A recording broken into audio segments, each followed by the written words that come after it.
You're listening to the Tiny Vet podcast with me, Dr. Nicole, the very tired at this point in time Tiny Vet, and my fiance, the equally tired, exhausted from a move. I wish for a snooze.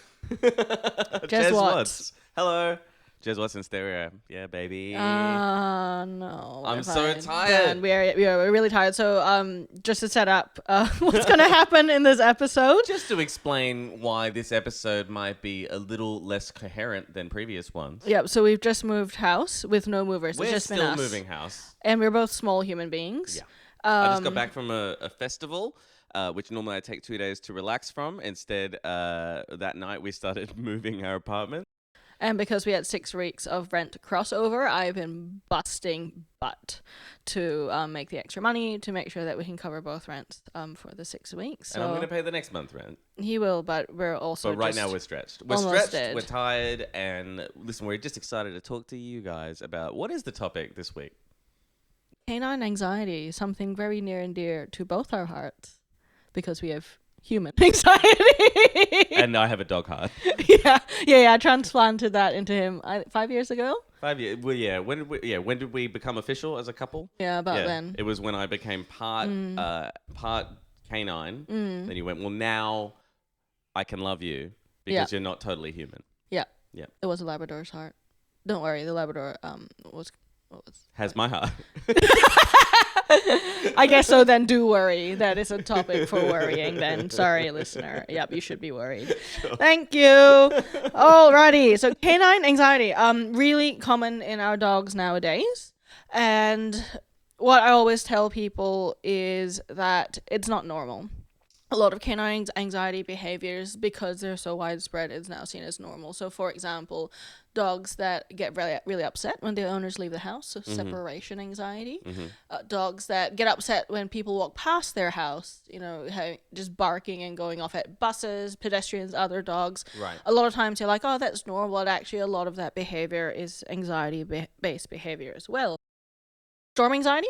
Really common. Right. So a lot of people go, oh, my dog, gets really upset by thunderstorms, by fireworks, that kind of stuff. That's really common, but it isn't, and it shouldn't be thought as normal.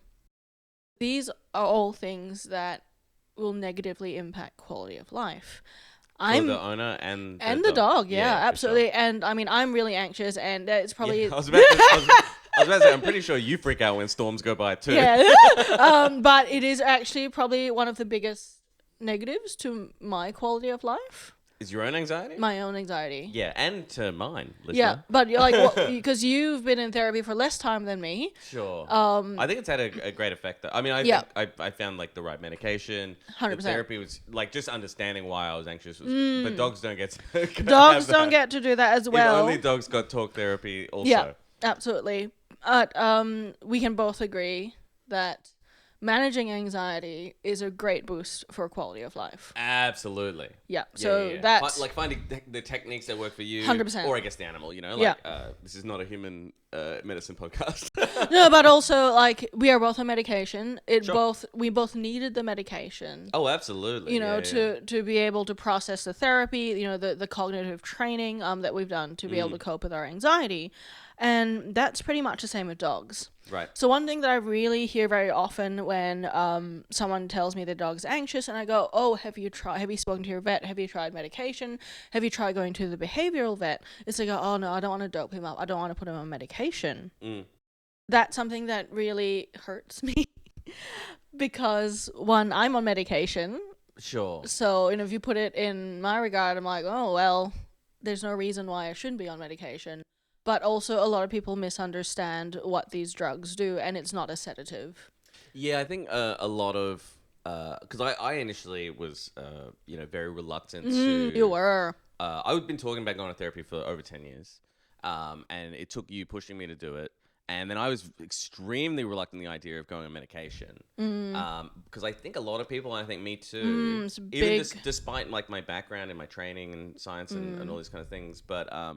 I still sort of was looking at, psychoactive medication as this older style thing. Big misconception. Where it dopes you. It's like lithium or whatever. Yeah. It just flattens you, and, sort of makes you not you or whatever. Yeah. But like the medication, I've had to go through 3 or 100%. 4. I think, yeah. And the one I'm on now, it just makes me sleep better. So now I have, like, that's really the big effect, is just that it increases my quality of sleep. I wake up having had a good sleep. Now I'm less anxious. Yep. You know, like, that's all it is. Absolutely. And the one... It doesn't negatively affect my life at all. No. Yeah. And I assume for dogs, it's like things have advanced as similarly. Absolutely. So actually, a lot of the dog medications, they're not exclusive to veterinary medicine. Right. That we've co-opted them from human medicine as well. So they're not sedatives. They are, for example, medications that increase the amount of serotonin in your central nervous system. So that helps. It's a feel-good chemical. So it helps you feel better and cope with stressful events better. So they're not sedatives. You're not, changing their personality or anything. You're actually equipping them with the right neurochemicals to cope with and learn how to cope with these stressful situations, whether it is my owner's leaving the house, whether it is I'm scared of fireworks, whether it is I hate strangers. Right. Because I think this is probably not what the topic is about, but like dogs' lives are now very different. So different. Than what they were evolved for, as human lives are different. Absolutely. So, for example, a really common breed of dog that I see nowadays are like Australian Shepherds. Lovely dogs, I really like them, but they descended from a working breed dog. Yeah. So they're not, even though they're not big dogs, they're still not a dog that, is going to sleep on the couch for 10 hours a day while you're at work. Right. They need some sort of job. And if they don't have that sort of job, whether it is through, a training regimen or something for them to do at home, they're going to get anxious. And also a lot of the dogs that, you could put them on pie duty. Pie duty? Yeah, because they're shepherds. They make shepherd pie. I'm sorry. All right, go on. Give me a job. What kind of job could you give them at home? So food puzzle toys, I love them. Oh, yeah. I love food puzzle toys because, most dogs are, food motivated, and that gives them a very active job to do. Absolutely. Yeah, you sent a food puzzle toy to me. I did. So my cousin in Perth that I stayed with, their dog is a Staffy. Lot of energy. Oh. Very loud. She's not. She's pretty dumb. But no, she loved the food puzzle toy because I stayed with them just recently. It was great. It's so good. Yeah. And, that gives her a job to do for, 2 hours, 3 hours, whatever. Sure. And also, like, as you've seen, the impact on the dog's quality of life is amazing because for 2 hours, they are actively doing a fulfilling job for them because the reward is good. Right. And that tires them out in a good way. They've been mentally stimulated. They've been using their paws and stuff like that to do that job. So that's really good for them. And what I want to say is that the impact on their quality of life with a suitable medication is so much less than the impact of untreated anxiety. Right. So if you're worried about the impact on their life, the medication is definitely the way better option than just being anxious. Yeah, I guess it's true for any kind of treatment, right? Yeah. Like you're always 100%. weighing up. Absolutely. It's like saying, all right, my dog has a broken leg. I don't want to give him an opioid-based medication because he'll be sleepy. Right. Okay, yep, he'll be sleepy, but he'll also be comfortable. Yeah. And at this stage, we are okay with a bit of sleepiness in order for him to be comfortable. Yeah. Actually, after the week of this move, I would be okay with some opioid medication God. also. Tell me about it. And also, medications are not the only way that you can do therapy for anxiety. So what I like for anxiety and what I always recommend is something called multimodal therapy. So that just means you're using lots of different methods. Yeah, just different approaches. Absolutely. At the same time. So the medication might help your dog focus a bit more, might reduce the anxiety a little bit when you're out, so that they are more receptive and they're able to interact with you in a constructive way when you're home. Sure. Food puzzle toys and crate training, is going to give them something to do and a routine for when you leave the house or when they're in a stressful situation. Clicker training gives them a job to do, gives them something to focus on. Yeah. So these are all things that I often recommend in dogs and anxiety. So while medication's great and people shouldn't just brush off medication, you also need to remember that it's not a magic pill. It's not a happy pill.